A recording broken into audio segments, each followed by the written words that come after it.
Cidha addunyaan guutuun ajab jedhee waa'ee cidha kanaa irraatii dubbachaatii jirudha. Dhugumattuu waan ajaa'ibaati. Ajab nama jechisiisa. Kun raajiidha, dinqiidha. An kana waanuma yeroo jalqabaatiif argedha. Maali sagantaan akkasii? Maali qophiin akkasii? Kun cidha qofa hin fakkaatu. Waan fiilmiin hojjetamuudhaaf jiru fakkaata. Aadaa biyyaa guutuu argisiisuudhaaf fiilmii guddichi tokko waraabamuudhaaf qophii hojjetamee diikoorii daradaramee hojjetame fakkaata malee kun cidha shamarree tokko cidhuma aartistii tokko qofa natti hin fakkaatu. Waaw aboo ajaa'iba! Aboo sitti haa toluun jedha. Eenyuma laata intala qaxaree bareedduu cimtuu aaktarii biyya kana keessatti beekamtuu taate kana shamarree qaxalee umuriinis daa'imummaa qabdu kana eenyu laata inni harka isaatti galfate kuni? Aartisti Fiinaan Hidiruuti. Ajaa'iba rabbiiti. Egaa yeroo dhiyoonas keessumattuu diraamaa Hilliinaa keessatti meen karaaktarii taate taphachaatii turte. Amma immoo kun sirna jaarsummaati moo cidhaati jenna gaa.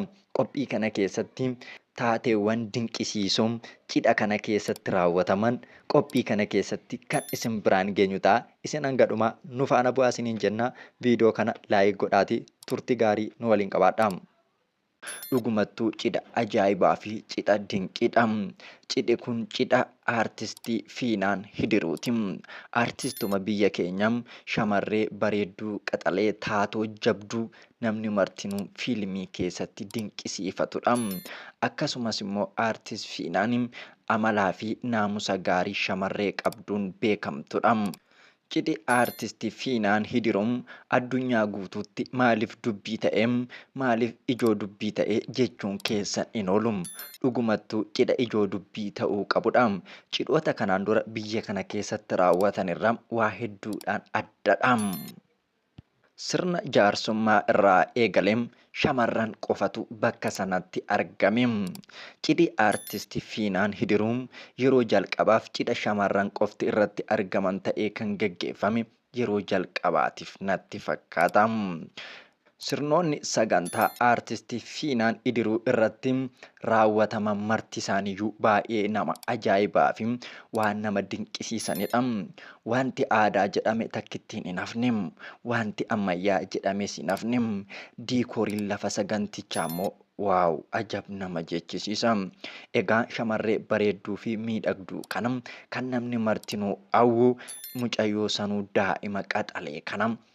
Akkuma feeneet gammachisi gatii qaalii fi waan isheetti ba'e tilmaamuun nama rakkisuun fudhateetu jira. Gara fuulduraattuu cidha godhachuun waan yaaddoo ta'aa dhufe fakkaata. Warri heeruman warri fuudhan ni eebbifamanii ni boqotanii. Namoonni gara fuulduraatti gaa'ila dhaabbachuudhaaf deemaa jiran yaaddoo hamaan gaa'ila godhachuu keessatti waan godhamaa jiru fakkaata. Cidha kana arguu cidha kana fakkaatu ilaala.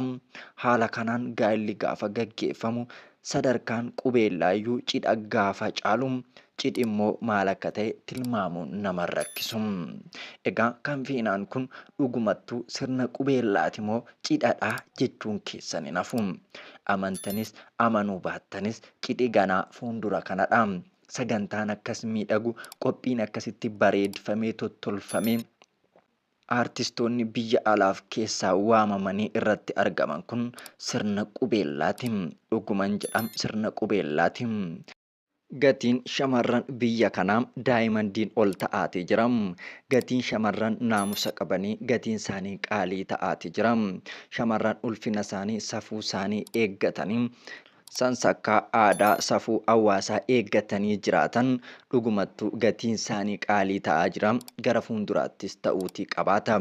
Egaa yeroo dhiyoonas shamarroonni haala ajaa'ibsiisaa fi dinqisiisaa ta'een heerumaa jiran kun akkasumaan sinitti hin fakkaatina. Namni nama hin taanetti gatii baasu hin jiru. Kana shamarran martinuu jala murtanii beekuu qabaattu.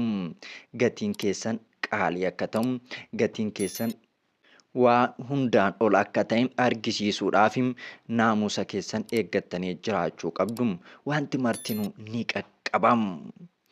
Shamarran cimtuu fi jabduu qaxalee taatee yoo jiraatte guyyaa tokko gatii ciminaa fi dandeettii keetii ni argatta.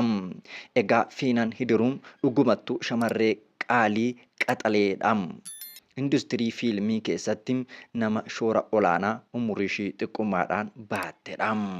Dhugumattuu gatiin kun ni malaafi.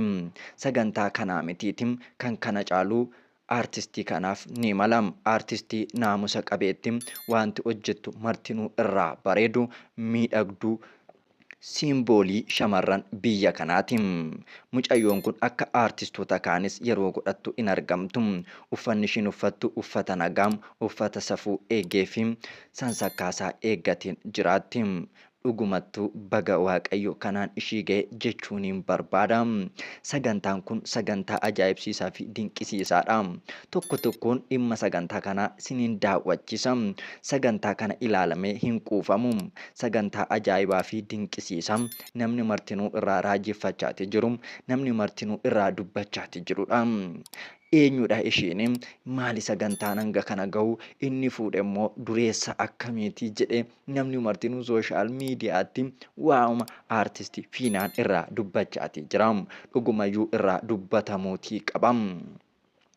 Sababiinsaa yeroo kanatti tokko yeroo qaala'insi jireenyaa biyya kana keessatti dhukkubbii mataa ta'etti namni immoo birrii qaalii miliyoonota danuu baasee sagantaa jaarsummaa godhachaati jira.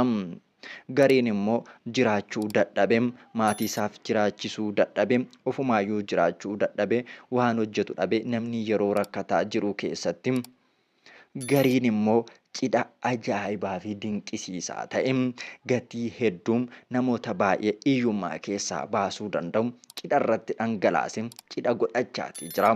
Kun yeroo kanatti dhugumattuu irraa nama dubbachiisa.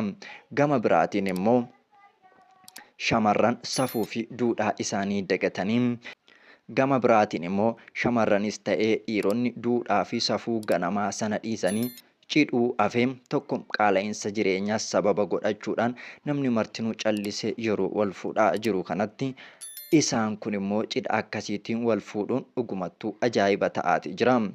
Qaala'insi jireenyaa haala kanaan itti fufnaan seenaan cidha godhachuuyyuu akka waan seenaatti dur cidhatu godhatamaa, dur sagantaa akkasiitu godhatamaa jedhamee irraa dubbatamuudhaaf deema. Waaqayyo kana nu haa oolchu. Gara fuulduraatti jabaannee kutannoodhaan murannoodhaan yoo hin hojjetin qaala'insi jireenyaa baay'ee yaaddoo hamaadha. Egaa kan nuti haasaa jirru dhimma artistii Fiinaanidha. Dhugumattuu sagantaan kun ajab dinqiidha. Waaw si jechisiisa. Daadhiin hin hafne, marqaan hin hafne. Waaw. Kaan ammayya qofa yeroo godhutti artistii Fiinaan dhugumattuu artistiidha. Artistii jechuun moodeelii uummataati. Egaa kanarraa waa baay'eetu baratama. Kan ammayyaas hin dhiisne, kan aadaas hin dhiisne kunoo haala miidhagaa ta'eedhaan uffannaa aadaas uffatanii, ammayyaas uffatanii sirna kanarratti wantoonni argisiifaman waan waraabbii fiilmiidhaaf qophaa'e wayii namatti fakkaata malee cidha qofa namatti hin fakkaatu. Dhugaa dubbachuudhaaf fiilmii keessatti waan aadaa, duudhaawwan sirna cidhaa gaa'ilaa keessatti raawwataman fiilmii guddaa tokko keessatti argisiisuudhaaf sagantaa qophaa'e fakkaata malee sagantaa sirna jaarsummaa shamarree tokkoo hin fakkaatu. Artistii Fiinaan waan artistii taate qofaaf maallaqni amma kanaa itti ba'e sagantaan jaarsummaa cidhaan oliif qophaa'e isinitti hin fakkaatina. Waan naamusa qabduufi waan miidhagina qabdu qofaafis isinitti hin fakkaatina. Dubartii tasgabbooftuu amala qabeetti hojii ishii keessatti kutannoof murannoodhaan hojjettu, hojii ishii irratti immoo amanamummaadhaan hojjettu, maatii ishiitiif shamarree kabaja qabdu, ofii ishiitiif shamarree kabaja qabdu waan taateefidha. Kan qophii kana hojjechuun iyyuu na barbaachiseef shamarran keenya baay'een dhaabbatanii akka of ilaalaniif akkasuma dhiironnis akka dhaabbatanii of ilaalaniif. Duudhaa fi aadaan biyya kanaa gara hin taanetti deemaati jira. Gara duudhaa fi hawaasaatti deebi'uun barbaachisaadha. Egaa namoonni baay'een akkuma cidha kana ilaalanii irraa gammadan gariin immoo cidhoota akkasitti qophaa'anitti gammadoo miti. Sababiinsaa cidhoonni maallaqa guddaa itti ba'anii akkasiin hojjetaman kun aadaa duudhaa hawaasaa ni miidha jedhu. Gara fuulduraattis dargaggoota irrattis abdii hin ta'u abdii kutannoo kan ta'udha jedhaniitu dubbatu. Aadaa fi duudhaan hawaasa biyya tokkoo eegamuutii qaba jedhu. Namni tokko hangam qabeenyayyuu qabaatu dureessas ta'u aadaa fi duudhaa hawaasaa eeguun barbaachisaadha jedhu. Egaa biyyi kun biyya harka qalleetti yeroo taatetti miliyeena gurguddaa baasanii cidha godhachuurra cidhuma aadaa biyya kanaatiin gitu raawwatanii waan barbaachisaa ta'e immoo karaa keessaa walii gochuun ni danda'ama jedhani. Cidha irratti qabeenya ofii argisiisuun barbaachisaa miti jedhanii kan morman gariin immoo inni qabus kanuma namni kan inni qabu guyyaan cidhasaa isa murteessaadha jireenya namaa keessatti jedhu. Sababiinsaa cidha lama hin godhatanii du'as lama hin du'an waan ta'eef cidhi murteessaa waan ta'eef waan qaban mara yeroo qabanitti yoo itti fayyadamani gaariidha jajjabeeffamuu qaba gariinis immoo hojjetee jabaatee haala kanaan sagantaa godhachuudhaaf jabaachuu qaba malee wanti kun sirrii miti jedhanii mormuun sirrii miti namoonni jedhanis hin jiru. Egaa sanas ta'u kanas ta'u inni qabu cidha miliyonotaan itti baase warqii harkaa fi morma guutuutti hidheetu fuudhaati jira. Inni hin qabne immoo fuudhayyuu dhiisee kophaasaa jilbasaa haammateetii bula. Kunis egaa addunyaadha. Addunyaadhuma nuti keessa jirrudha. Dhugumattuu addunyaan kun buburreedha. Hundaaf qixxee miti. Hundatti suufii hin uffistu. Hundattis immoo daaraa hin uwwistu. Egaa addunyaan kun akkuma nuti argaa jirru akkuma lafti kanaa akkuma waan uumama addunyaarra jiranii akkuma bifa namaa hundumtuu gargaridha. Inni tokko hin qabaa inni tokko hin qabu. Inni tokko nyaata nyaatu filateetu nyaata. Inni kaan immoo nyaatuma nyaatuu dhabee agabuusaa bula. Addunyaatu akkana. Kanaaf hin gaddiini sitti dhaga'amiini kees guyyaa tokko hin jiram. Kanas hoo jiraachuu baatte hireen kee isumatti jiraachaa jirtutu jireenyadha. Jireenya ilma namaa tokko hawwuun barbaachisaa miti. Inni nani jiraadhu jireenya eenyuunuu oli jedhi fayyaa qabaachuu kee qofatti booni. Kan nuti irraa dubbachaatii jirru cidha aartistii fiilmii Amaariffaa keessattii fi diraamaa garaagaraa keessatti qooda olaanaa qabdu aartistii Fiinaan Hidiruurraa dubbachaatii turre. Cidhi isaanii cidha milkiyaa ta'uu cidha isaaniitiin isaan haa ga'uu waliin oolchee isaan haa bulchu jennaa ilmaa fi intala waliin haa horanii. Cidhi isaanii immoo maal akka ta'e jala buunee hordofnee sagantaa cidha hawwiidhaan eegamu kana kan isinii dhiyeessinu ta'a. Qophiin dhimma aartistii Fiinaan irratti xiyyeeffate kan hangamaa turedha. Namoonni yuutuuba kanaaf haaraa taatan adaraa keessan yuutuubii kana sabiskiraayib laayik gochuu hin dagatina. Yaada keessan immoo mee maal jettu koomentii jalatti qodaa isiniin jennaa hanga qophii biraatii walitti deebinutti horaa bulaatii deebana.